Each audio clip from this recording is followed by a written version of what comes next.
Okay, I think that we are live.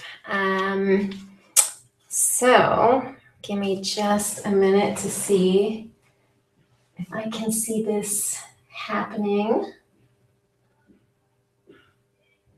And one moment. Oh, look, yep, it is great. Fantastic. Okay. Now, if you can see me and hear me, I would super love it if you would drop something into the chat box for me, just so that I know that I've actually got the sound turned on and working properly, and so that I can check that I can actually see the chat messages coming in. That would be great too. So let me... All the tech stuff is, oh, I see, yay, okay, fantastic. So you can see me, you can hear me, I can actually see the chat stuff coming in. I think I can get rid of the iPad over here. Awesome, yay, okay, woohoo, we are live, we are doing this thing. And if my kids are watching on the computer in the other room, it is okay and wanted even to turn that off now. Thank you for helping. Okay, so hi everybody, welcome to Find More Clients, Get More Work. This is our workshop today. I'm Abby from Successful Freelance Mom. I am all about giving you the tools that you need to build a freelance writing business that provides you with sustainable income. You're here because you want to write and you want to earn money from your writing, and that is an awesome goal. And I want to tell you right up front that it is absolutely something that you can do. In this workshop, we're going to cover a lot of information. Do not panic. There is a replay afterwards. You'll get that link if you need to watch parts again, or you just really liked parts of it and you want to watch them again and again. I totally get it. It's all good. So I'm going to kind of go over what we're going to do in this workshop, and then we'll jump into it. So we're going to start by briefly covering the difference between writing for clients and making money by writing your own blog, and how you can figure out the best path for you. That's going to be very brief. Then we're going to talk about how you identify what you write and who you write it for. This is huge. This is the part where a lot of people drop the ball, but you're not going to, because if you put in the time to do this right, everything else is so much easier. After that, we're going to go deep into the heart of our workshop, how to write that pitch letter, and you'll see that that builds on the work that we've done in the earlier parts of the workshop. So you'll be using that information of what you write and who you write it for to help create a pitch letter that really works. And you'll understand why you can't just jump in and pitch randomly. And you'll learn the strategies that you can use to find your clients and the people you're going to send that pitch to, and how to follow up with people effectively. And you're going to get the information you need to talk confidently about money with your clients. And if you know me, you know that I think money is a very important part of the equation here. So in just a minute, we're going to dive in. I'm going to start with a very, very quick intro in case you're new and you haven't been to one of my workshops before. Like I said, I'm Abby. I am the founder of Successful Freelance Mom, and I have worked as a professional writer for most of the last 20 years.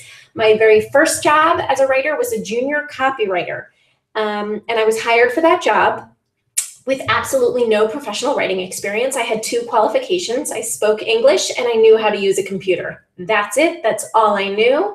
And so you can totally do this. So even if you don't have any experience right now, if you want to write, you can. Doesn't matter if you don't have professional experience right now. Make sure that you think about that and remember it. Really internalize that for yourself. Super important. Everyone starts with no experience. All right, let's jump in. One second. I have one more thing that I want to mention, and that is that I will be checking on the chat box at various times, but not in real time necessarily. So don't panic if you don't see me responding to your chat right away.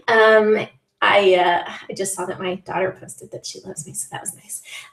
So I will be checking in there at various times and answering questions. And if you have questions at any point, go ahead and drop those in the chat box, and I will address them no matter how long it takes. I also do want to mention that the air conditioning makes a lot of noise in my office, so I turned it off. So for you, I am feeling the sweat literally drip down my back right now. So that's for you. You can see I'm already shining. It's awesome. Okay, let's dive in. We're going to talk about the difference between blogging and freelance writing really quickly and just how you're going to know which is the right path for you. If you did your pre-work, you already know this. So I know you're excited about getting the pitch written, but it's really important to do this pre-work. And you're going to hear me say this a couple of times today. You have to figure out exactly what you're going to write and who you're going to write it for, because that's going to make everything else so much easier. It's like when you're painting a room. The first thing that you have to do when you paint a room is tape up everything. You have to spend probably more time than you spend painting taping and putting down drop sheets and all of that stuff, because otherwise you're going to make a mess everywhere. And at the end of the day, you're not going to have a nicely painted room. You're going to have a giant mess that you have to clean up. Exactly the same thing will happen if you jump in and you try to start pitching clients before you're really clear on what you write and who you write it for. So if you look at that little pre-workshop workbook, I put a little quiz in there with some worksheets to figure out if you should try to make your blog your primary source of income or if you want client work. And if you're looking to be a blogger, to have your own blog, that means you earn money typically from sharing your experiences and expertise on a topic. You pick what to write. You're the one who approves it. You make all the decisions. For some people, that's exactly what they want. You have a lot of creative license, and that can be a lot of fun and excitement. But you've got to get out there and kind of be aggressive in the selling part. On the other hand, if you're interested in being a freelance writer, you want to work with clients who have specific needs, and they'll tell you what they need you to write, and you'll write it. Now, ultimately, they have to approve what you write. You don't have the final say the way you do when it's you who you're writing for. So you need to figure out which path is the right one for you. That's the first step. And then right on the heels of that, then you really can dive into, okay, so who's my ideal client? Who is that person I want to be working with? And that's different if you're building your own blog or if you're setting up shop as a freelance writer. So that's what those worksheets in that pre-workshop workbook.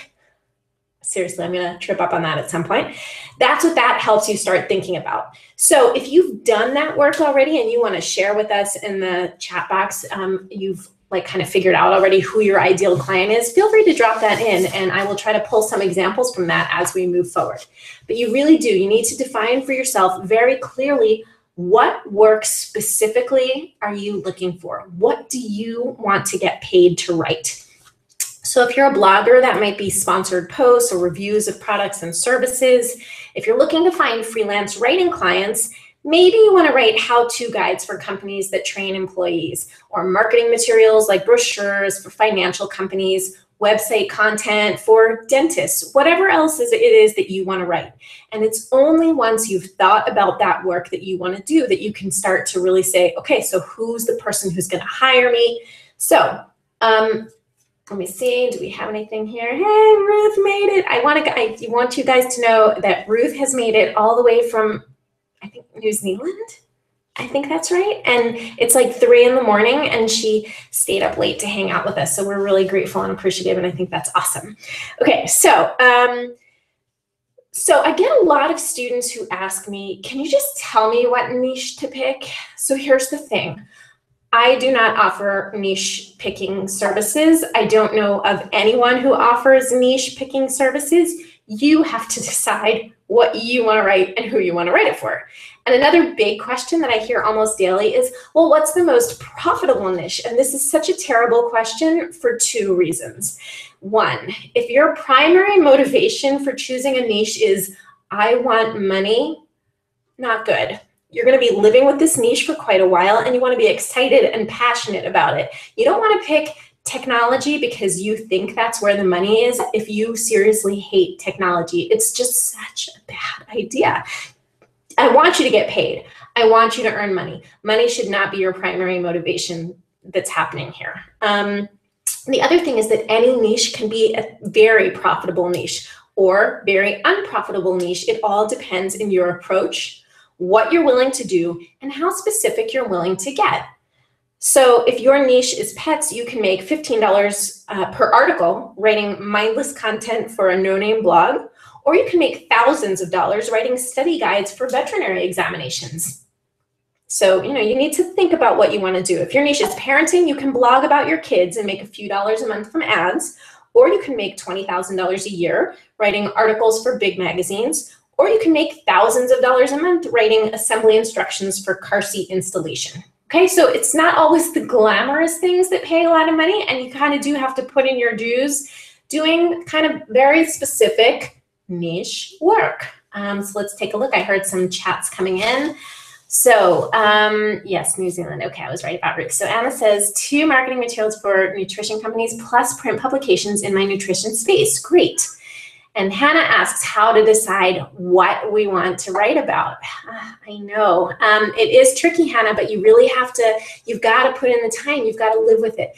And what I do tell my students a lot of the time is pick the thing where you have the most experience and you see the most potential for work. And we'll talk about some of the ways you can find that potential as we go through. And stick with it for 4 to 6 months. It's really important to give it that time, 1, because you get better and you improve and you can kind of be earning more money in the long run. And 2, it gives you the experience and testimonials that if you then really decide, I don't want to stick it out with this niche anymore, I want to move on to something else, you have the testimonials and the clients who can refer you to other people in a different niche. Saying the word niche many, many times is going to make me insane. Sue says, hi from Singapore. I scored a 24, so I'm taking that to mean I want to combine blogging and freelance writing. That's okay, right? Of course it's okay. One of the things that I love the most about having my own business is that I get to make the rules. So like I can decide today I'm working from 4 p.m. to midnight. I don't know why I would decide that, but like if I wanted to, I totally could. It's my business and I get to decide. Super awesome. Love it. Ruth says, what if you want to write in areas which don't pay well? Disability, faith, or really saturated parenting, homeschooling. Okay, so first of all, you can find the parts that do pay well in all niches. I don't want to say all because maybe there's something that there's just no way to make it pay well, but disability. So what if you worked with hospitals that need to create, I don't know, even internal training guides for their employees? That's going to pay really well. And it still allows you to do things that are related to disability. Faith is probably a little bit trickier, but I bet if we think about it, we can find something. And niches that are saturated are totally okay because it means there's a market out there. We'll talk a little bit more about that as we go through some more of the material. But niches that are saturated, do not be afraid of them. You bring your own unique voice and expertise, and I will address that a little bit in more detail. Zoe says, hi, I'm in the UK. I want to write content marketing materials for health businesses, mental health, holistic therapies, etc. Love it, highly profitable. Content marketing, if you guys don't know, is what companies are really focusing on now. When you think about how you use the internet, when you come online and you go to Google, you're not looking to buy something necessarily, you're looking for information. So content marketing is when companies create enormous amounts of informational material that is not directly selling you something. So there's an enormous amount of money to be made by writing really good content marketing material, and it's in really every niche, and every company needs this material. Not every company yet realizes that they need this material. Like smaller businesses are a little bit slower at getting on this, but all the big companies are doing massive amounts of content marketing. That's why there's so much information available online these days. So great, so I'm loving what I'm seeing here. So there really is an enormous amount of writing work available in every possible niche, but Hannah and anyone else who's deciding, you have to figure out what you want to focus on. You have to pick your niche. If you look hard enough, you can find templates that you can copy, 100% copy paste for pitching to tech companies or healthcare websites or parenting magazines. But if you're letting someone else pick a niche for you and you're just copying someone else's pitch, wow, you're not going to get anywhere. I'm going to rhyme everything with niche by the end of this workshop, just so you know. So you're going to choose your niche. You're going to have to put in some work to do that. Hannah, I'm not kidding, and I don't mean to be picking on Hannah because I love Hannah and she's wonderful and I've had fabulous conversations with her. But you have to give yourself, like a day or two to walk around and choose, but don't let it turn into a 4-month thing. Like, set a time and say, this is it, and I'm choosing by the end of next Tuesday or whatever it is, and pick something and go with it. So, okay, so choose your niche and then use the strategies that we're going to review to create an amazing template that showcases your specific ability. So, so you start with a basic idea of the person you're going to be pitching to. So let's say that I'm hoping to write websites for dentists and orthodontists and maybe other medical practices, but I'm starting with dentists and orthodontists because there's a lot of them, and maybe my favorite uncle is a dentist, or maybe I actually thought about being a dental hygienist, or I actually was one and then I had kids and I wanted to stay home and I didn't feel like being in people's mouths all that, whatever. For whatever reason, you've chosen dentists and orthodontists and you want to write websites for dentists and orthodontists. Great. So what you start thinking about then is, well, who's hiring me? Okay, so let's think about a typical dental practice. So you're not targeting, for example, like the big chain dental practices that are national chains, because they've already got websites and they've got stuff going on. You could target them a little bit later, but I would not start out by targeting them. I would start out by looking at, mid-sized practices in decent areas where people use the internet and where they have the potential to significantly expand their practice by creating a website. But what you need to think about is that that dental practice doesn't have somebody like a director of communications or a marketing manager or anything like that. These are the kinds of people where the dentist, like the practice owner, is going to be the person who's making the hiring decision. Maybe that person's spouse is the office manager, or maybe there's a separate paid office manager, but ultimately the dentist is going to be the one deciding, do we have a website or not, and who writes it. So you need to know what's that person going to want to know? So that person is going to want to know, for example, how much is this going to cost me? And how long is it going to take? How much information am I going to have to give the writer? Does the writer already know about dentists? Like, what's going to happen here? How is this going to work? And the other thing that the dentist needs to know, if this is a dentist who doesn't have a website, is, do I even need a website? How is a website going to help me? So, for example, you want to know how to answer those questions. So think about it. If you're talking about a dentist who's in a very small town where there isn't another dentist, or there's like one other dentist, the dentist probably does not need a website. But if you're talking about dentists in an urban area, Los Angeles, Chicago, New York, whatever, pick a city, pick your nearest large city. Those people do need websites because they can be bringing in patients, they can be expanding their practices and increasing how much money they make, their revenue, significantly by having a website. So that's all of that information is information that you need to start thinking about. What does this person need to know in order to make a decision? So you see how this thinking process goes. So in the workbook for this session, and I've put a handy little link right on the page where this is happening. So if you didn't download it before, you can grab it from there and download it. You have these, worksheets that you can go through with the kinds of questions you need to be thinking about and answering and asking yourself. So take a look at those questions, kind of let them spark your thinking. Now, nothing here is set in stone. This is not, there is no, these are exactly these questions that you should be asking and checking, and these are the things, and if you know these things, then you're going to be great and everything's going to be golden.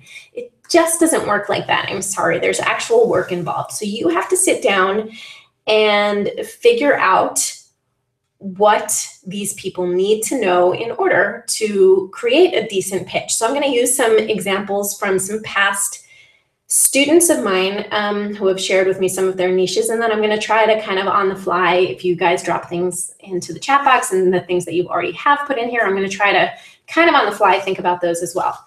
So for example, I have a student who I know is focusing on creating annual reports for nonprofits. I love this. I love how specific it is. Annual reports, it's a very specific kind of writing. Nonprofits, very specific market there. And I happen to know that this student is focused on one geographic area. So I have a bunch of students who write about food and do different things with that. And they all do totally different things, which is really cool. So I have one student who targets big food blogs to create recipes and cooking techniques. I can't even make rice. So like, I don't know. I have a student who goes in a totally different direction, pitching magazines like Bon Appetit and other food magazines. Again, not my thing, I don't know. And one who does, she's one student who started with food and from there started looking into companies that manufacture different kinds of cookware. And then she picked like specific types of cookware and started pitching those companies. I love that because, you know, you take something very broad, food, and you can go all these different directions. And there's so much work out there, guys. So when you talk to me about a saturated niche like parenting or homeschooling, Ruth, what I'm thinking is, oh my gosh, there are so many different ways you could go. So if you're only limiting your thinking to, I want to write articles about raising my children, yes, it is limiting. And you're also not going to make as much money as you can if you do writing that is slightly different and slightly targeted. You can still be heavily involved in the parenting or the homeschooling world or the disability world or the faith, whatever. You can be very involved in those worlds, but you can approach them from a totally different angle and you can make it extremely profitable and you can still be getting great information out into the hands of people who need it. So yeah, you could take food, you could go to wineries, restaurants, grocery stores, you can go all kinds of different directions. So Anna, for example, says marketing materials for nutrition companies and print publications in my nutrition space. So again, those print publications, in addition to anything that's consumer focused, start looking at what are called trade magazines. So those are magazines specifically for people in a given industry. They're not glamorous. They're not magazines that you're going to see in your supermarket. But they are magazines that give steady work and they are typically looking for writers who can really help them by speaking to, for example, subject matter experts, people who really know the topic but who are not necessarily writers.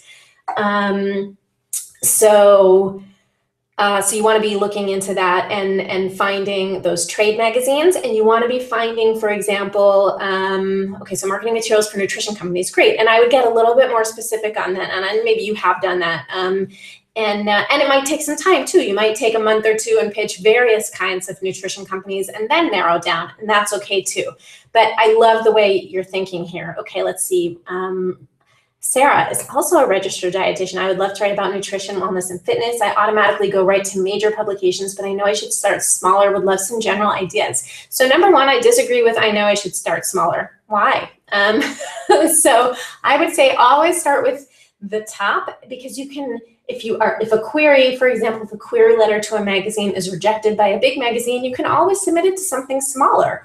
So I would not necessarily say don't go to the major publications. Yes, maybe if you've never written a word before, you might want to start a little bit smaller. But if you have a background in writing, and if you're already a registered dietitian, you've probably done a fair amount of writing in your coursework, and you can probably put together a decent article. I would not hesitate to pitch big and to drop down if you need to with certain things. And again, nutrition, wellness, and fitness, there are so many different ways to go with this. And if you think a little bit businessy and you start thinking about the kinds of businesses that are in this industry and the kinds of writing that they might need, you can find cool things that you can start delving into. So for example, let's talk healthcare for a minute. You can look into websites for healthcare professionals. You can focus on creating guidelines for patients seeking treatment for specific conditions. One of my earliest jobs was I helped write for a company that did mail order medication for patients with hepatitis C. So they needed to be taking regular medication, and they were often embarrassed to pick it up in a pharmacy because of whatever is associated with hepatitis C, even though many people just get it from, blood transfusions. Anyway, fine. So this whole company, their whole thing was like these mail order boxes of your medication. It came right to your house, and they created a whole educational community online around that. And this was back in like 2002 when online communities were not like a huge thing. So it was great. It was really cool. It was this really new and innovative thing. I learned a lot about hepatitis C and about managing chronic illness in general. So very cool. Ruth asks, can you write for competitors? If you start with a dentist, for example, can you then write for other dentists? That seems somehow wrong, but then you limit yourself, don't you? It's an excellent question, Ruth. So what I would say is you probably do not want to be writing 17 websites for dentists in the same zip code. That's probably a bad idea. But remember that dental practices are all a little bit different. So if you wrote a website for a pediatric dental practice and for, you know, a dental practice that focuses on do dentists, I mean, yeah, I guess there are maybe like adult only dentists or a dentist here and an orthodontist there, and then kind of went out into a different general area, that could work. So yes, you don't want to be doing for direct competitors, but remember that the world is a big place and there are a lot of dentists who are not competing with each other. If I'm a dentist in New York, I really don't care what a dentist in Los Angeles is doing for the most part. And it doesn't even have to be that far apart. It can be, you know, the next city over. I'm not looking to have people driving 2 hours into my, I mean, maybe I am, but the reality is most people won't even drive 10 minutes to go to the dentist. So driving 2 hours seems a little extreme. And you might have dentists also who focus on different types of work. So you might have some who are really more oral surgeons and who are doing very specific things. And in addition, you also have people who are doing the more general things. And I think we might get a visitor. Who is it? So come in. Last time I tried to do a live session, Amit spent 20 minutes banging on the door. So I thought this time it would just be a little bit easier if he came in and said hello, and we can take care of what he wants. Come quickly though, because I'm kind of in the middle of teaching. So say hello, everybody. Hello. Hello, okay. And what do you need? No, not right now, sorry. I know. He asked if he could use screens right now, and I said no, because I'm using all the screens right now, and I need all the internet just for me. So, okay. So you can go in lots of different directions. You don't want to write for exactly two. I'm the BBC mom. That's in fact, I was thinking of that. Thank you. He is a cutie. That is my youngest. So anyway, so yes, you don't want to write for direct competitors, like two people who are exactly in competition with each other. Probably a bad idea, but it's a really big world, and there are still a lot of ways that you can go about this. Okay, so lots and lots of different directions. You have to get specific about what you want to do. I told you I'd say it a lot. So you need to do that research about the needs of the person that you want to write for, or the niche that you want to write for. So you have to start thinking about what's the biggest problem these people have? What are the issues that they're facing? Now, most businesses can boil down most of their problems to one of two things. They want to make more money, or they want to save time. And you can flip this around too. Maybe they want to cut costs, or they want to be more productive. So you can play with these needs, and you can figure out how what you're doing can help companies with one of these things. So when you think about the niche you've chosen, and we'll walk through some of those examples about how to write this pitch. Niche pitch. It's really very difficult. So nonprofits, right? I mentioned a student who wants to focus on annual reports for nonprofits. So think about it. A nonprofit is probably facing, their big issue is we need more donations. We need more people to know about us and to donate to us.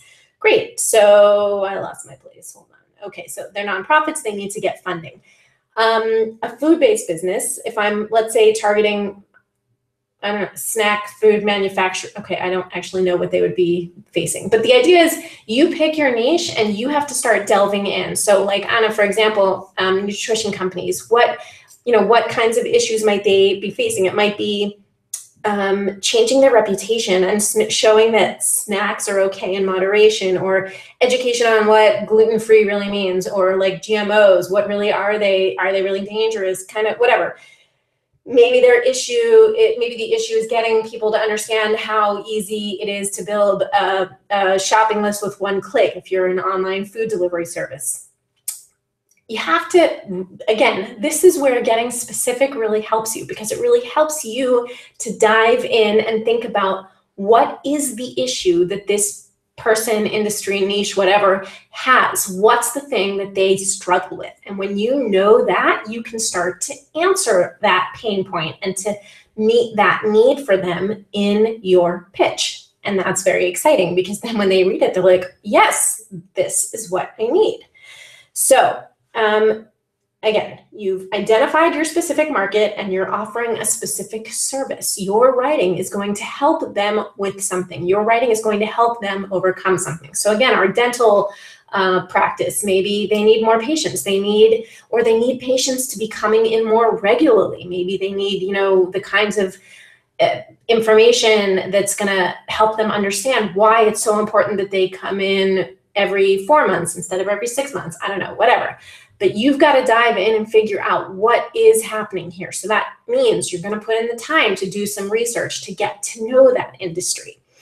So when you start writing a pitch, the very worst thing that you can do is start it off by saying, "Hi, Mr. Client, I'm Abby and I'm a freelance writer."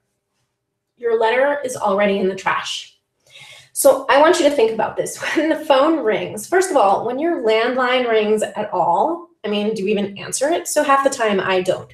But when I do answer it, the minute somebody says like, "Hi, this is so-and-so, how are you?" I'm like, who is this again? Because nobody asks me how I am. Whatever.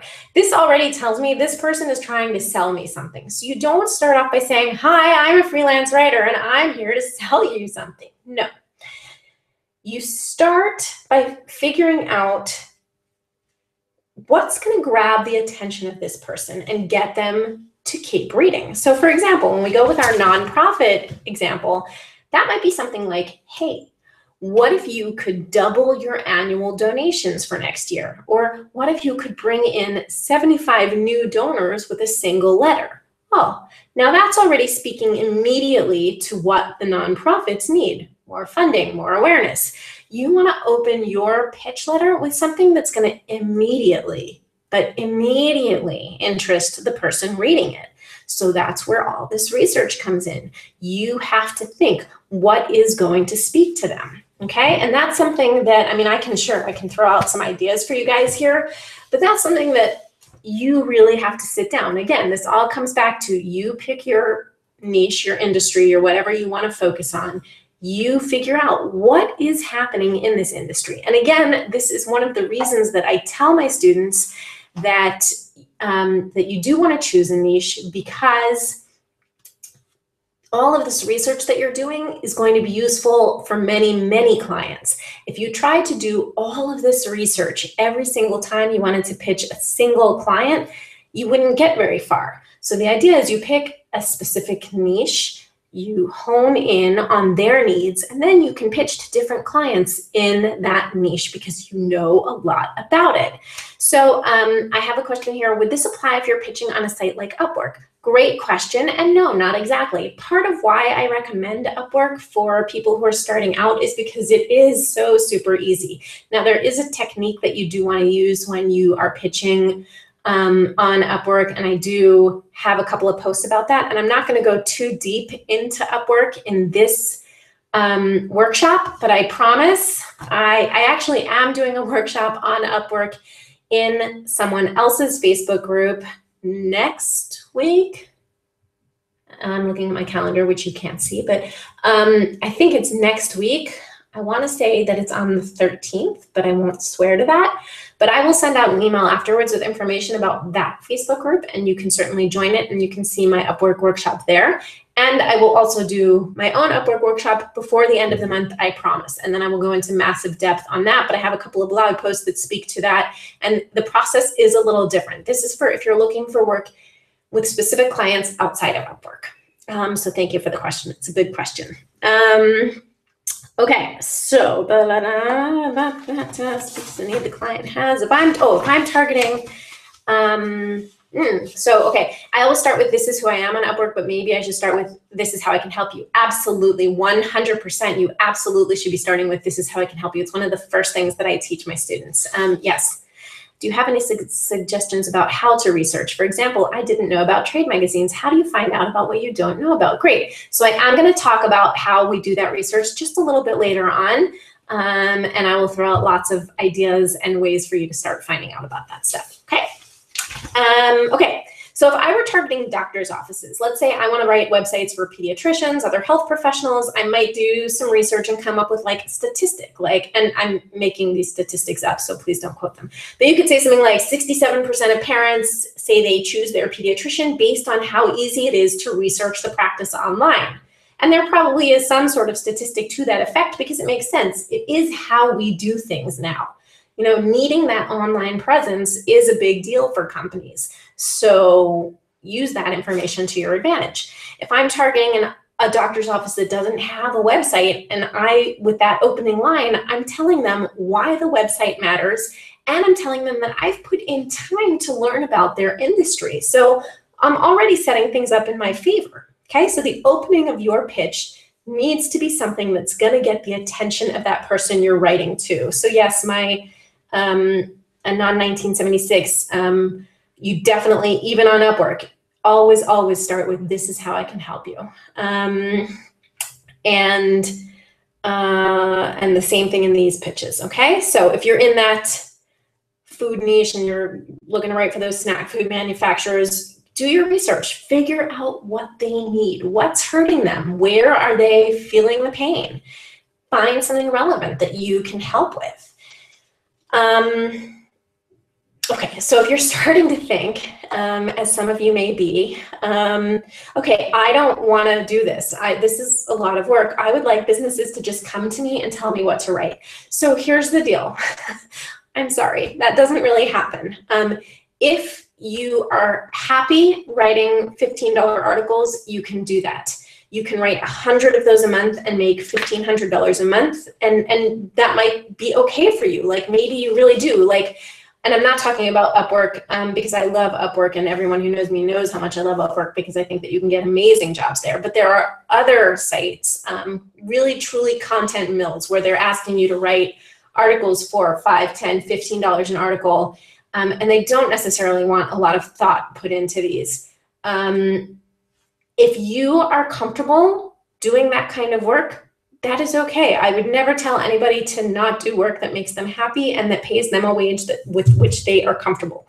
If you want to start making real, consistent money as a writer, I want you to start getting awesome clients who are going to pay you that money and who are going to be consistent in the work, and where the work is going to be rewarding for you, emotionally rewarding, spiritually rewarding, whatever kind of rewarding, and monetarily rewarding, because, you know, money is good. It buys things for your family. So it's important. It's something that you need to have. So this is why you have to do the work.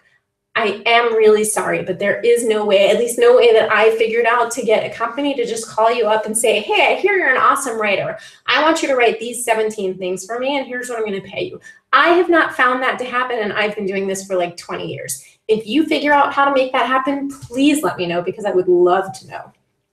So it does take real work. It does take real effort, but you put in that work and effort to create a pitch, and then everything gets so much easier because you're going to work in this niche. And like I said, you're going to get to know more and more about it. You can speak about it easily without doing hours of research because you know what's going on. You know this stuff. You can take any niche you want and delve into it. Figure out what you want to write and who you want to write it for, and find a way to offer something of value to those people. And you want to make it super clear that you understand the issues your potential client is facing.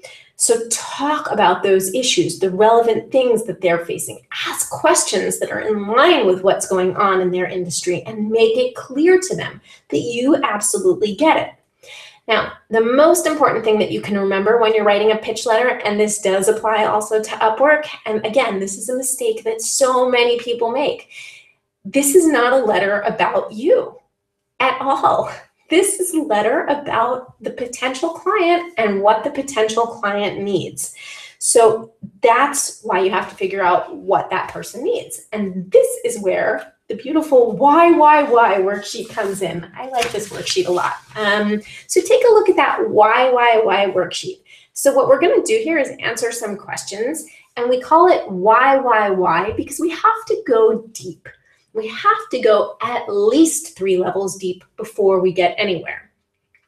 So you're going to ask yourself, what does this client need? So I gave you an example here of real estate professionals. So I have this idea in my head. I want to work with residential real estate professionals and help them sell more homes. So these are the people, you know, if you go around your town, who have their picture everywhere on all the bus stops and whatever. A lot of the time, their websites are straight out of 2004, not professional looking. And I have this idea that I can help these people better connect with their customers.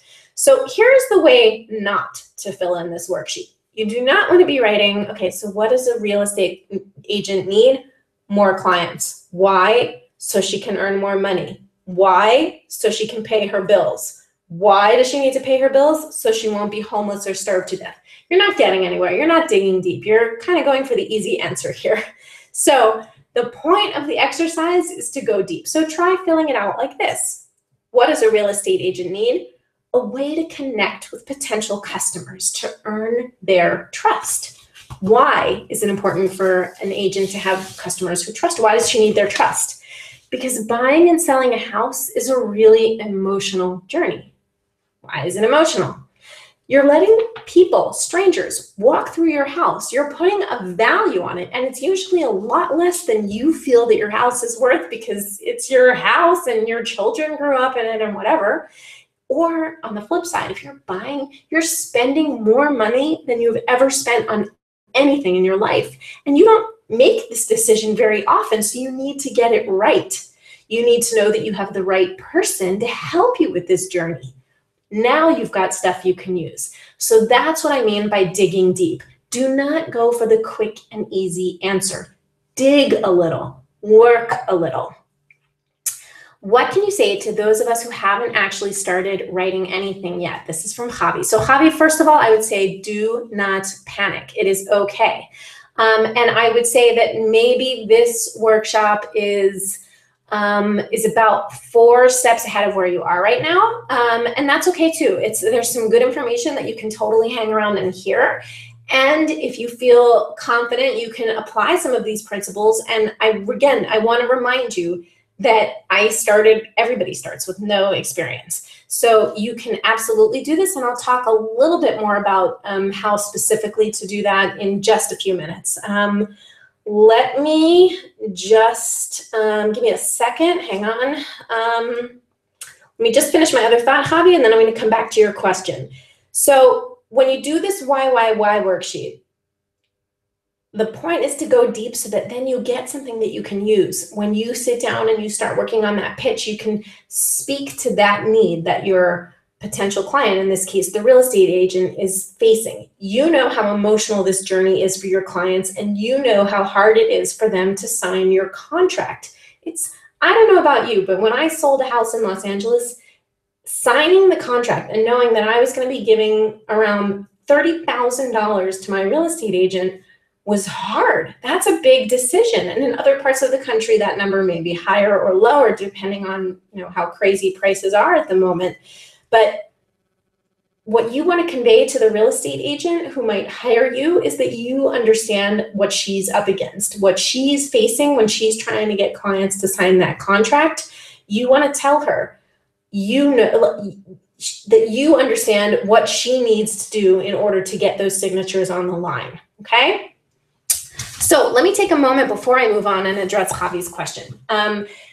So if you've never, ever written anything, so I'm gonna take a step back and I'm gonna assume that you don't mean that you've never written anything. You've probably written in high school, maybe post-high school, whether in college or in some other form. You may have done writing in some form or another at different jobs, or you may just be interested in writing and have always enjoyed writing. If you absolutely hate writing, I don't think that freelance writing is a good career choice. I don't.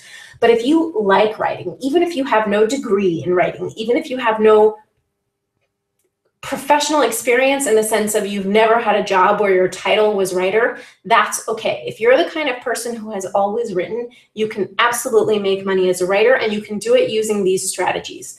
I would say you start with something that you are most familiar with, where you have the most information. So that might be around education or parenting or health or whatever it is, something that you're interested in. Maybe you're passionate about, I can never think of anything on the fly. I'm gonna go with my dad, model railroads, okay? So maybe you're really, really into model railroading, and you know everything there is to know about it. Maybe you're really into comics and you know everything about that whole universe. Whatever it is, find the thing that you are most interested in and passionate about, and start thinking about the businesses that are associated with that.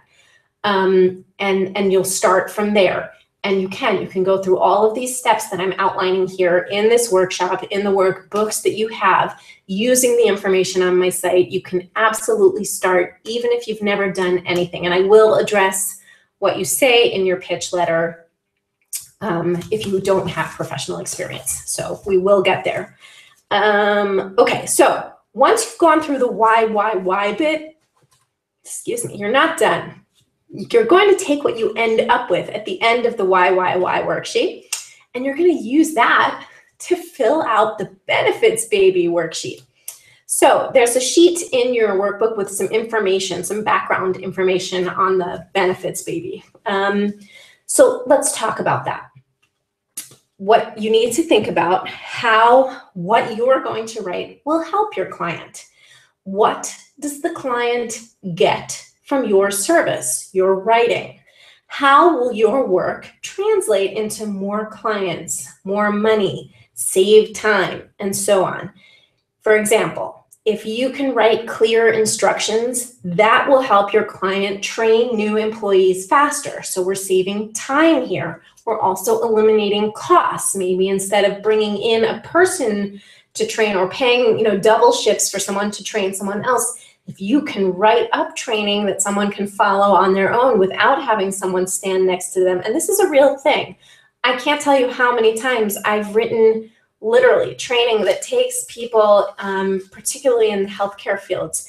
There are specific programs that have to be used. Government requires that they be used for certain things, and somebody literally has to write instructions for log into this screen, do this, do that, fill this out this way and not that way, because there are laws and regulations that govern how these things need to be done. So this really is a thing, and this exists, and I'm sure that it exists outside of the healthcare niche in many similar ways. It may not be, writing instructions for a computer program, but there are, even at the Gap, for example, I guarantee that there are specific ways that things need to happen. There's probably a procedure for opening a store and for locking up at the end of the day, okay? So really anything that you are thinking of, you can find a way that if you are good at creating that kind of procedural documentation, that's awesome, and that fits into a lot of different niches. And that's the kind of thing that really saves enormous amounts of time and money for companies. If you can write engaging articles, that will help your client connect with potential customers. That can help them earn money. That's getting a little bit into content marketing, which we spoke about at the beginning, which is where companies are providing all of this educational material on their website, so that when you're looking for how to get the stain out of my carpet, you're not looking to buy, I don't know, a steam vacuum. You're looking for information. But if the site where you find all the information is the site of a local carpet cleaning company, you might ultimately wind up contacting them for something when the need arises. And that's the point of content marketing, to help create that trust and engagement between the user and the company so that there's a relationship. For example, on Successful Freelance Mom, I create content to help moms who are at home with kids who want to get started in freelance writing. I do not start off by saying, please spend money. I give an enormous amount of information and I hope value that people can use and find. And then I hope that when you are looking for someone to help you really kickstart your own freelance writing journey, that you think, oh, Abby Peretz, she's the one I want to work with. There you go. Okay. So if you write a website that generates trust, that will help your client sign new business, earning money, okay? Your goal is to be as specific as possible here.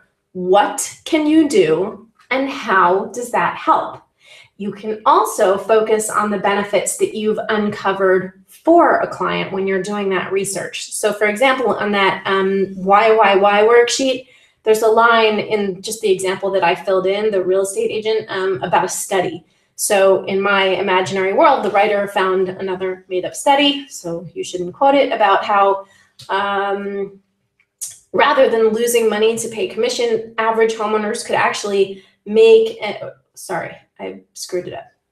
Homes sold by owners sold for at least 10% less than nearby comps sold by professionals. This means that rather than losing money to pay a commission, average homeowners could actually earn an additional X amount by working with a realtor.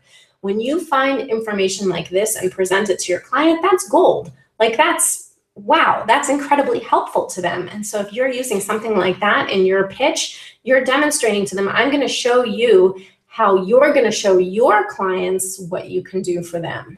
And that's awesome. That really connects with potential clients. They see the attention you're giving them and they get it. They are clamoring to work with you. I have seen this. I've done this many, many times. The work that you do in getting to know a specific industry really pays off. So for me, there are a couple of industries that I have specialized in over the years. Many, many years ago, I was all about parenting. These days, I'm much more focused on consumer technology and health technology, and really the intersection of health and consumer technology. So like, for example, I'm really into my Fitbit and all of that kind of stuff. I love that kind of stuff. The other focus that I have is working with women entrepreneurs who are starting businesses. I know everything there is to know, not everything. I know an enormous amount about what it's like to start a business as a female entrepreneur. So, and particularly as a mother with children at home. So I can speak extremely intelligently about that. I have done a lot of research. I have read the studies. I know the statistics. I know the tools that you use. I know those kinds of things. I can speak about them without having to stop and think about it. I can pitch 20 people a day because I know what I'm talking about. And that's what happens when you dive deep into a specific niche. So yes, for example, I had to prepare for this workshop, of course, and you can see that I'm referring to my notes all the time, but I know how to do this stuff. And that's the kind of thing that you will begin to know when you delve into your niche. Okay, so now we're ready to start building your pitch template. So if you look at that pitch template worksheet, we're going to talk about what we're going to do. So you're going to take all of this work that we've done so far to create a template that you're going to use again and again. You're going to pull from this all the time as you send this pitch letter out to potential clients. Okay, so you do the hard work in the beginning, just like taping up that room before you paint it. But unlike with painting a room, maybe that wasn't such a great analogy, you get to draw on this hard work again and again. It would be like if you decided, I'm going to paint this room every week and I'm just going to leave the tape up and all the drop cloths down forever. And then you can just come in and paint the room really easily. It's a really crappy analogy. So I don't know. You've done the hard work. And when you have all of that work and research, you can pull from it again and again to write a pitch where you're tweaking and customizing, but the base is there. Okay, so you've done the research, you found all this information. Let's see how to put all of that together and make it into something amazing. You always want to start off your pitch with, dear person, and you want to find that person's name. It is 2017. Seriously, do some research and find out the name, the specific name of the person and their specific individual email address. You do not want to be sending email to submissions@magazine.com or editor at whatever, or like info at whatever. You do not want to do that. Pick up the phone if you have to. And I know, I get it. I also hate the phone and I hate talking to people and whatever, but not you guys. You guys are awesome, but like everybody else is just not my thing. But pick up the phone and call and find out the name and the email address of the person that you want to be sending this pitch to.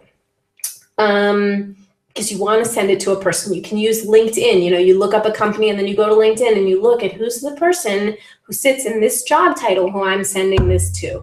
There are ways to find this information out. Use them. You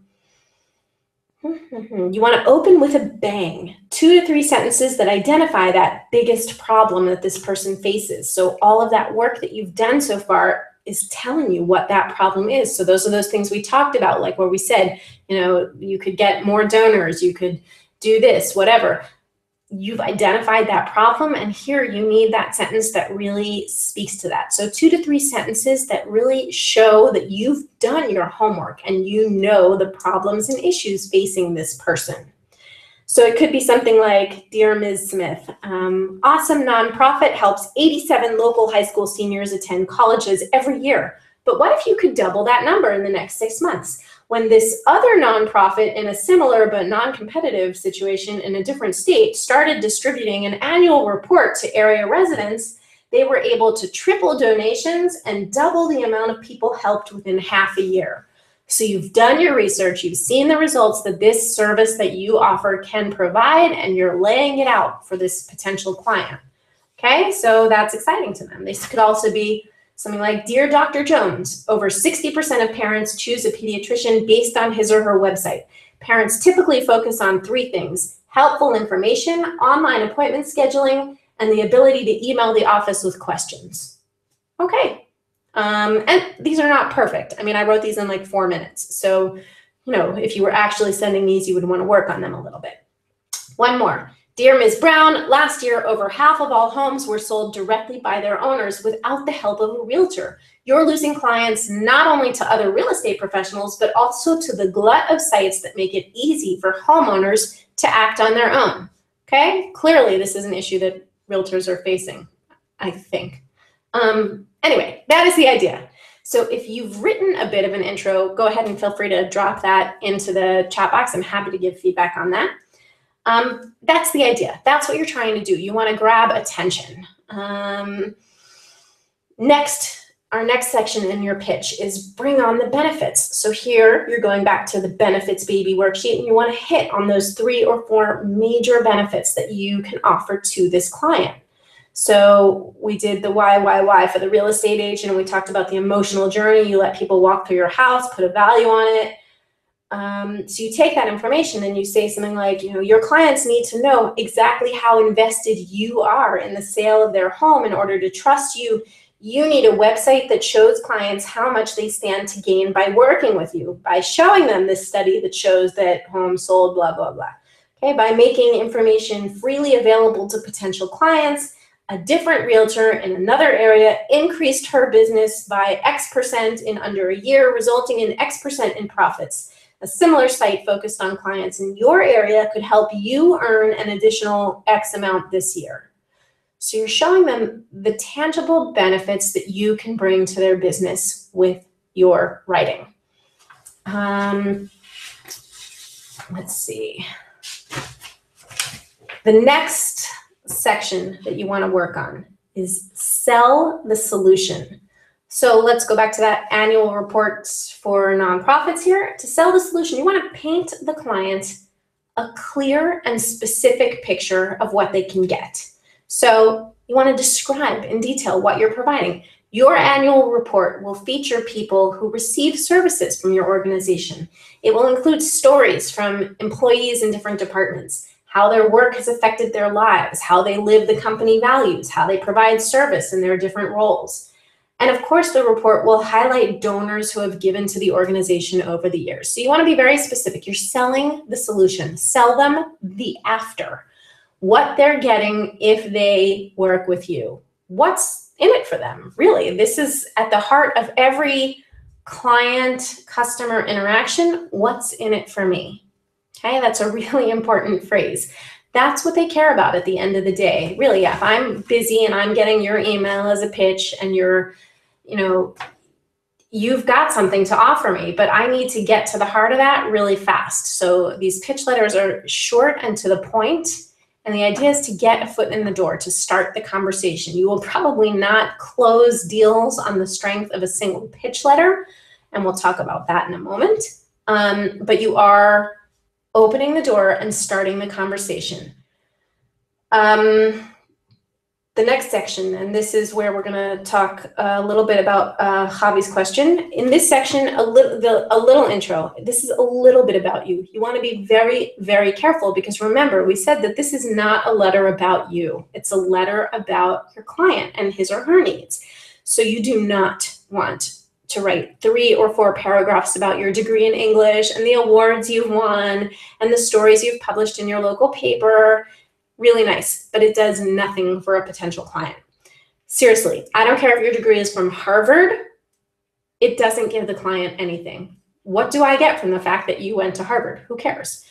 You want to be very relevant with the information you share here. So you can say, I have X years of experience in this industry, or I've worked with, these two similar businesses. You can see some samples. If you're brand new and you've never done this before, you don't say that. Don't say that. Do not say, I really love writing and I just started working as a writer. No. You do not need to lie. You do not need to pretend that you have experience when you don't, but you can say something genuine, like, I'm interested in working with your company because, and then you cite the reasons that really do draw you to that company, that we all have. I mean, companies that we would love to work with for many, many different reasons. So, for example, I would love to work with Apple because I'm obsessed with their products. But I don't know exactly, there's nothing specific that I want to do for Apple. I just love, the culture of the company. But there are, we all have companies that we admire and we have our own specific reasons. So use that. Talk about what made you pitch this specific dentist's office instead of that one? Is it because you really like the fact that they work with kids with special needs, or that they are committed to, calming children and making them enjoy dental visits, whatever it is, find something that speaks to you, that says to you, yes, this is a client I would enjoy working with, and talk about that. So give them a specific reason that you're excited about working with them. Demonstrate that you're personally invested in their success. Okay, remember, keep this all about the client. This is not a place to talk about how awesome you are. You're awesome, but not in this letter. Just don't talk about it in this letter. You're always awesome. And the final part of the letter is the call to action. And this is important, and it's something that a lot of people kind of drop the ball on. You need to give people, this is not nice, but people are not always that bright. We're all busy. It's not that we're not bright. It's that we're busy and we've got a lot going on. So people don't always know what to do. You need to give them that next action. You need to tell them exactly what they need to do when they finish reading your pitch. You don't want to be vague, and you don't want to give them a lot of options. You don't want to say, listen, you can email me back, or you could call me at this number, or you could visit my website. Pick one thing. What is the one thing you want them to do? Do you want them to go to your website and look at your samples? Do you want them to call you, or do you want them to reply with an email? Make it super easy. Give them one thing to do and a very specific instruction. So that can be, just email me back to let me know if you're interested, if you'd like to hear more, whatever. Find your phrase that sounds like you and that gives you the result that you want. If you want them to go to your website, that's fine. That may be how you're building things. If you want them to pick up the phone and call you, then go for that. If you want them to just hit reply and type Y, whatever it is, figure out what you want that next action to be and tell them. Now, of course, not everybody's going to take that next action, but that's also part of the reality. So, you guys are quiet. You're not dropping in questions. So if you have questions, drop them in so that I can answer them for you. And now we're going to talk a little bit about how you're going to find those clients. So I can't remember who it was who asked earlier, but I know somebody did. So we're going to talk about that a little bit. So this is another instance of how helpful it is to choose a really specific niche. Amazing. It all comes back to this all the time because it makes finding the right clients way more straightforward. So there are many, many ways to find clients. The strategy that I'm going to focus on today is using business directories because they are so awesome when you're looking for something specific. You get this lovely organized list. It's super easy. Love it. So with these sites, these business directories, you can type your niche or the type of business you want to write for and get a list of businesses in that field. You can find local business directories. You can find directories for specific industries. You can find them for specific places. You can find ones that specialize in businesses of different sizes and so on. I've got this riveted. Thank you. That's very sweet. I always wonder, did they all just fall asleep? So it's nice to hear. Thank you. So So the very first thing you can do if you want to look for a specialized directory is you go to our good friend Google, and you are literally, this is like super simple. You're going to type in like dentist directory California, or knitting shops United States, or nonprofits New York. Seriously, you just stop and think for a few minutes about what is your thing, your niche, your industry, your whatever. Do you want to go with a location? Do you want to go the world? I mean, whatever. Like, you're going to start finding very specialized directories. You can find something for almost, in most cases, you'll be able to find something that very specifically covers your niche, and you can use that directory to start making a list of 20, 50, 100, 1,000 businesses that you can pitch. We're going to start with 20. When I built my business the first time, it was 2001, so we didn't have awesome online directories. Here is what I did. I'm looking for a prop. I don't have a prop. I had the Yellow Pages. I don't know if you guys know what the Yellow Pages are. The Yellow Pages was a big phone book. It was literally yellow, and it was all the advertisers, okay? So I was living in Los Angeles at the time. I had 2 very small children who were very adorable, but very demanding. And I opened up the Yellow Pages to graphic design firms in Los Angeles, and I called every single one on the phone, and I hate talking to people. And I said, do you outsource any of your writing? And if you make 1,000 calls in 30 days, you're going to have work at the end of 30 days. And I had really nothing to show them. I had published a few parenting articles, but I was trying to get business writing work now. I don't think I had any samples I could show them. I had a website that I had built myself, and we're talking, 2001 HTML. So it was not pretty or fancy, but nothing was online at that time. And I basically pasted my paper resume onto that website. So it said things like, well, it didn't say, but I mean, I didn't graduate from college. If you know me, you know this story. I have a lot of years of study, but no actual paper to hang on the wall. The one on the wall behind me is my husband's. Whatever, I'm telling you, I had nothing. I had no experience, and I still convinced these graphic design firms to outsource some writing to me. So if you make 1,000 calls in a month, you're gonna get work. So that's what I did the first time. What you're gonna do is a lot easier than that, and it's a more organized and streamlined version of what I did the second time I built my business, which was a few years later. And that was where we had moved to another state, whatever, it was a whole thing. I went into the Fortune 5,000 list online. And I went into every single website, and I found contact information for the marketing director. And I sent out 20 to 50 emails a day with a version of the pitch that you're doing now. I didn't do this in the smartest way back then. I'm saving you time and energy by having you specialize, pick a specific niche, and look for a specific directory. So wait, I heard a question come in, and we still have those here.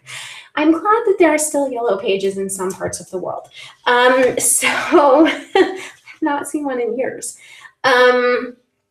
Okay, so I'm telling you, take the easy way out. Start with a specific directory and start with a list of 10 or 15, max 20 companies, and really hone your pitch for those companies. Start with those, okay? Now, there are also some standard directories that you can use, and one of them that I like is, I don't know if it's pronounced Manta or Manta, whatever, I don't care. It's M-A-N-T-A. If you go to manta.com/business, and you type in your topic, you're going to get a lovely list of small businesses.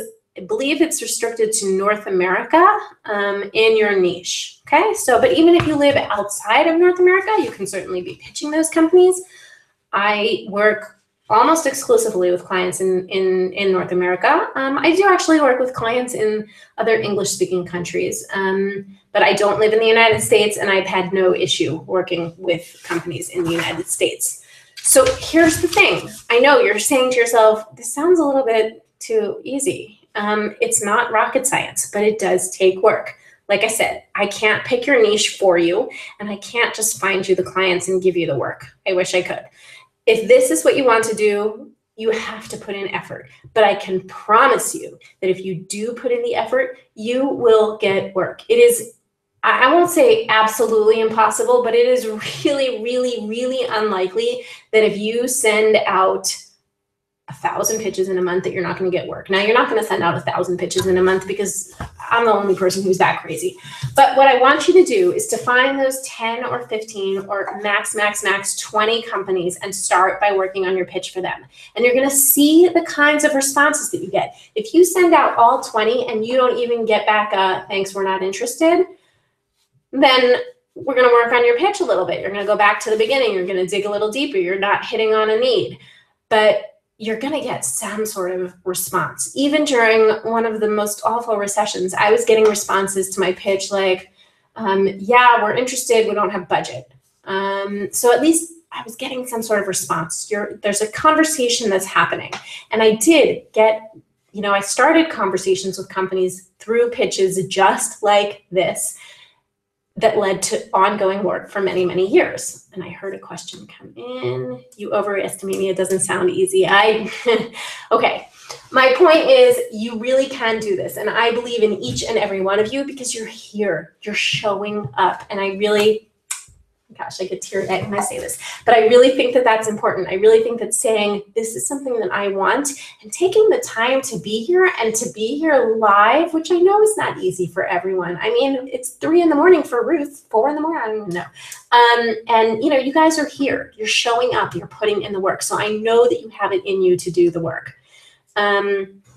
My fear is I get a yes, right for us response, and then I won't know what to do. That is the best problem in the world because you know what you do right then? You email me and I talk you through it and it's totally going to be fine. I've got plenty of information on all that, but like you're going to be able to do the work. Seriously, you're absolutely going to be able to do the work. I have videos on that. I have stuff on that. I'll hook you up. Don't worry.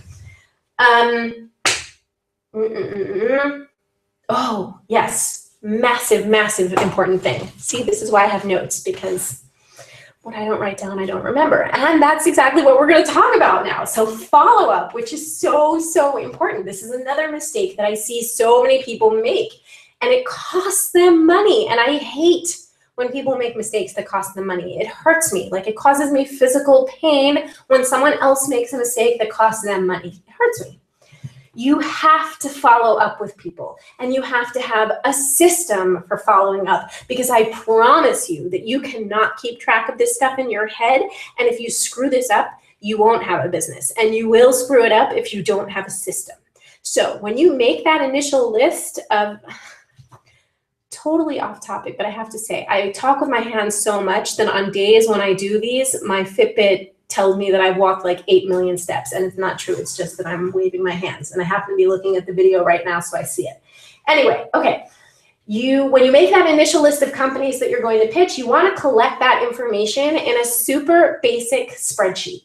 It doesn't need to be fancy. It doesn't need to be pretty. It just needs to have the necessary information in it. And when this workshop is over, afterwards I'm going to send out an email with a link to the replay and whatever. I'm also going to include a link to my Google spreadsheet that you can save to your own Google Drive so that you have it already and it's all done and you don't have to worry about it. So I have this really basic Google sheet where I collect the information that I need and it's really, really simple. It's like the name of company, the website, the contact person, the email address, date that I sent the email, the response that I got, if any notes, and then the final column is follow-up. And then I can see at a glance. If I haven't followed up, I need to follow up. If it's been more than, whatever you decide on, I typically give a 2-week period. If I haven't heard anything in 2 weeks, I follow up with the company. People are busy. They read your email, they're like, oh, yeah, I want to reply to that.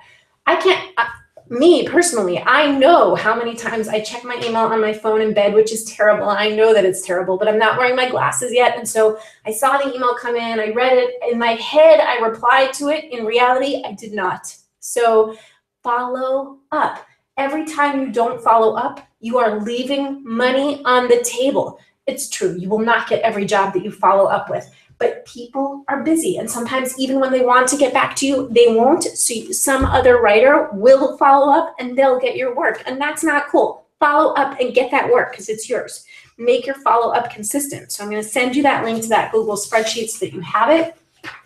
Not following up is one of the biggest mistakes you can make. Do not be shy. Do not worry that you're bothering people. It's an email. It's not hurting anybody. If they really, really hate it, they'll reply and say, never send me email again. Okay, what happened? Move on. But follow up or you won't get the work, and that will cost you money, and that could wind up costing you a lot of money. So my pleasure to send this spreadsheet. Okay, and now we're going to talk about the money, because I want you to get the money. So I hear so many times from, I don't think there's anyone I've ever spoken to about professionally writing who hasn't said to me, well, I have no idea what to charge. So you need to have an idea of what to charge. You may have to do tweaking and changing, but you need a starting point, a jumping off place that you go from. How do you figure that out? So you start with a really simple question that you ask yourself, which is, how much do I want to be making an hour?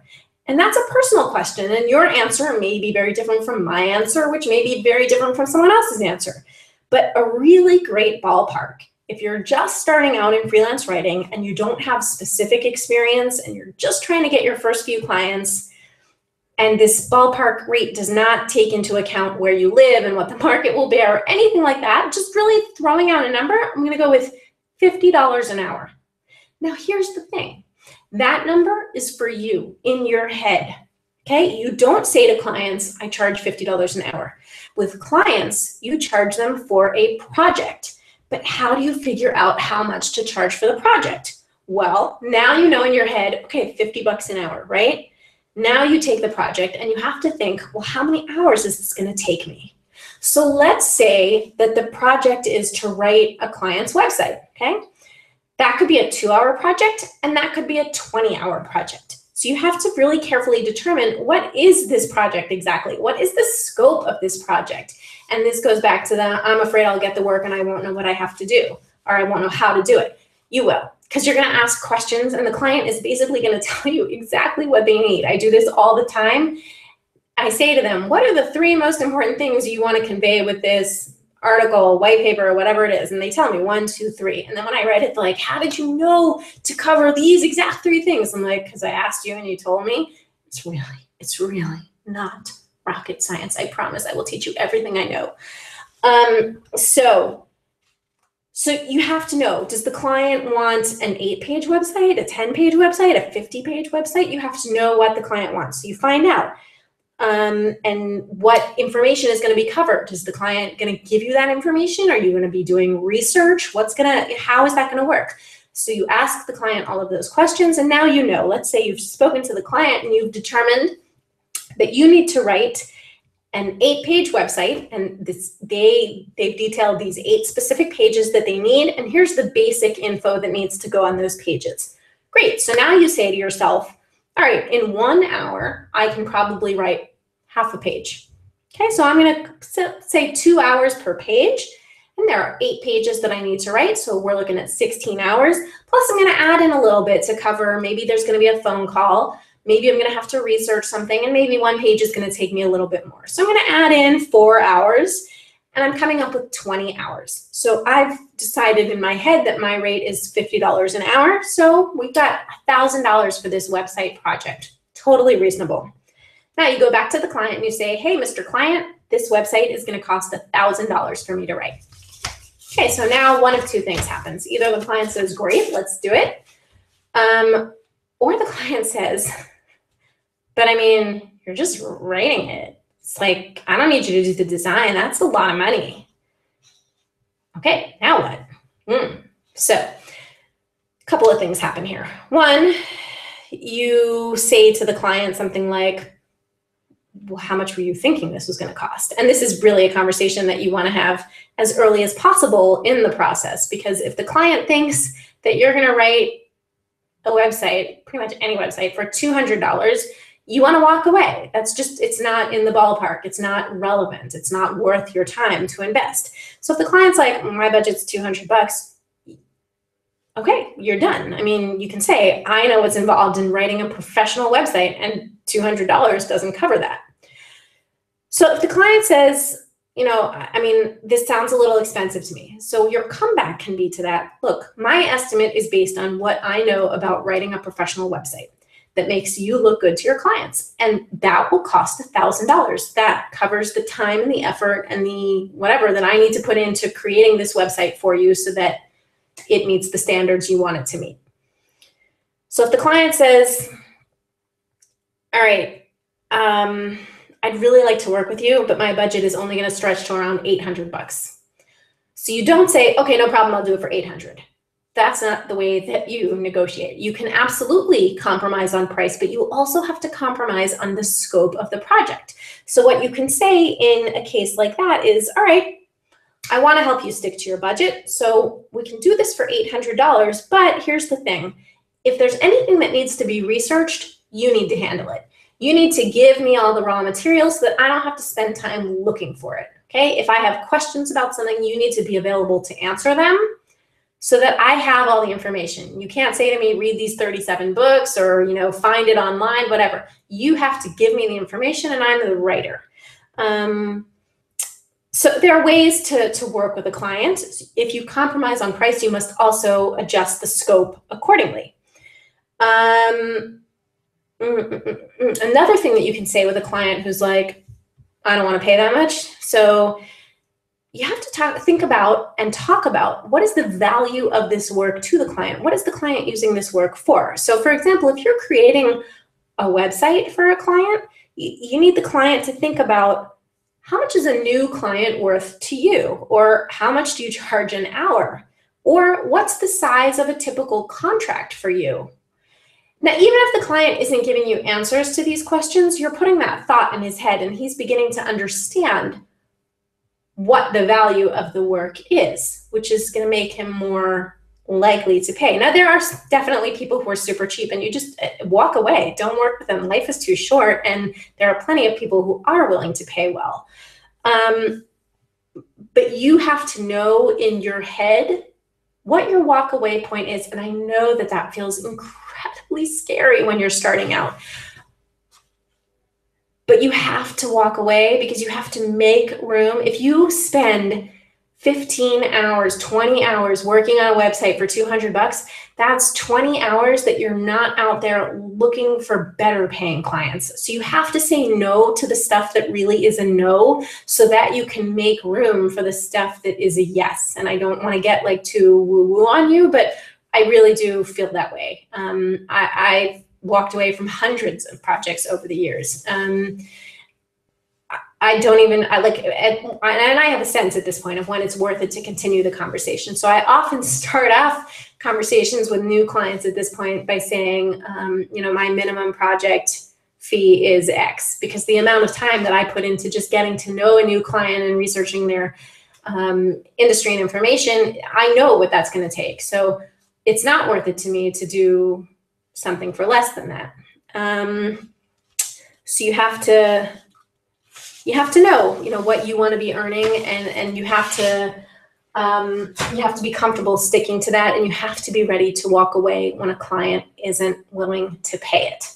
So, I'll put that there. So let's take a look. We have covered a lot of stuff here. It's almost an hour and a half that we're hanging out, and this is amazing. So we talked about the difference between writing for clients and creating your own blog, and how to figure out the right path for you. We talked about the importance of identifying what you want to write and who you want to write it for. We really harped on that a lot because it's super, super important. We talked about how to write that pitch letter, the different sections that go into it, and the research behind those sections. So how you get the information that goes into that pitch letter. We talked about the strategies you can use to find your clients, find those people you're going to send the pitch to, the importance of follow-up, and we talked about money. So we talked about a lot of stuff. I threw an enormous amount of information at you.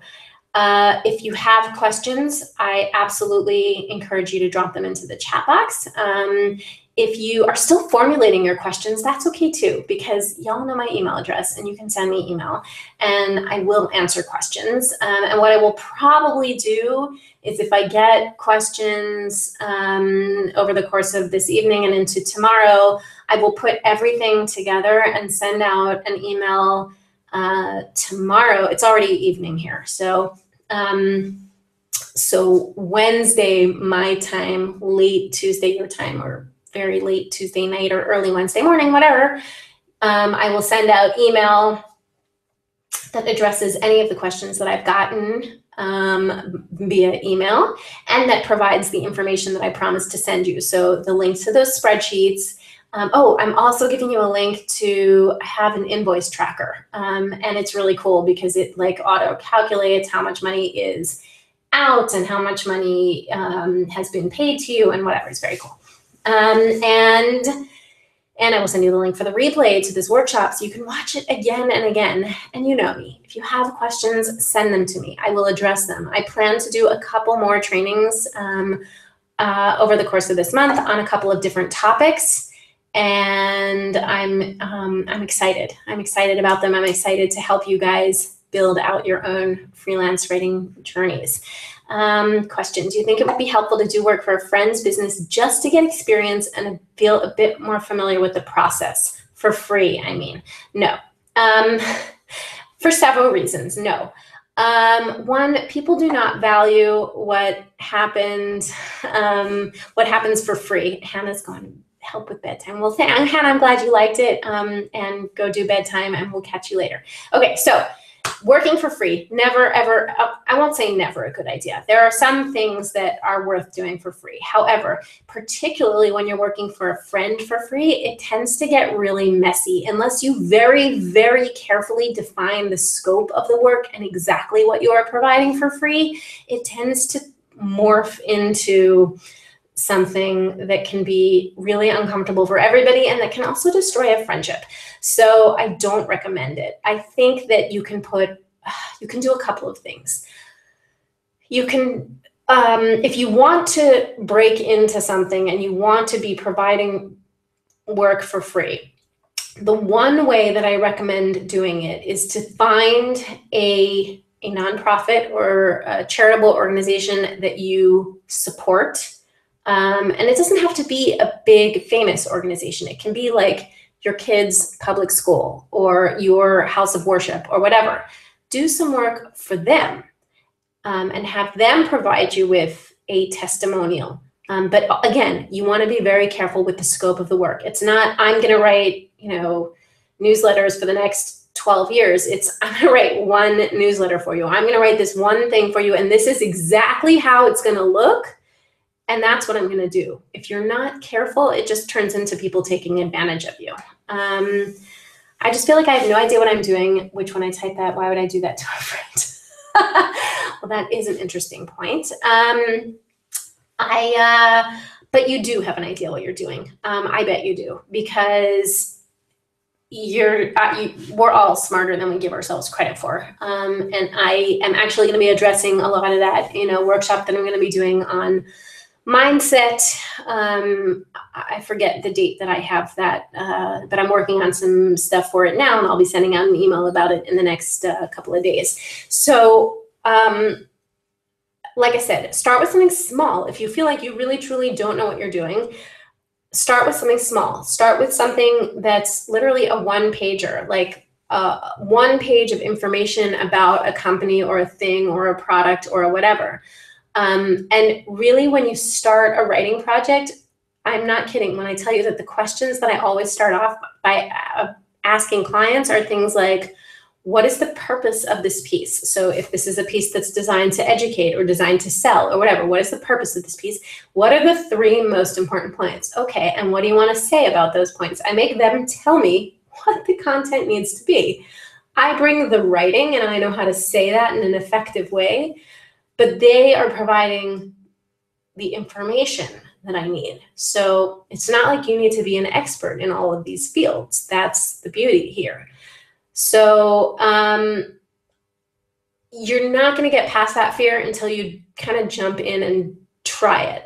And I've been doing this for 20 years, and I still have times when I think, oh my gosh, I'm going to submit this and they're going to be like, this is terrible. And I have to tell you, I recently had an experience where I submitted work and the first response I got was, great, this is fantastic. Thank you so much. We'll be in touch after the weekend to discuss next steps.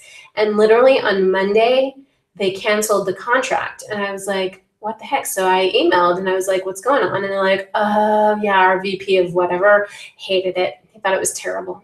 And I was like, okay.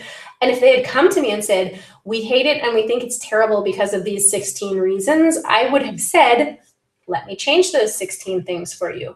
But they didn't bother, so they didn't get good work. I mean, they paid me for what I did.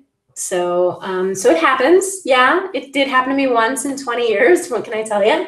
And it might happen to you your first time out, but that doesn't mean that you don't know what you're doing. It means that this client doesn't know how to articulate needs. Also evidenced by the fact that the first person in the company loved it, and then this other person didn't and wasn't even willing to work with me to make it what they wanted. So there are clients like that. There are people like that. You know what you're doing, and you can do this. And really, I promise you, you can do this. And if you're not in my Facebook group, you should be in my Facebook group, because we talk all the time about how you can do it. It's hard for you when I have the anons because I don't know who they are. So, so I know a lot of you, and I know that I talk to a lot of you a lot.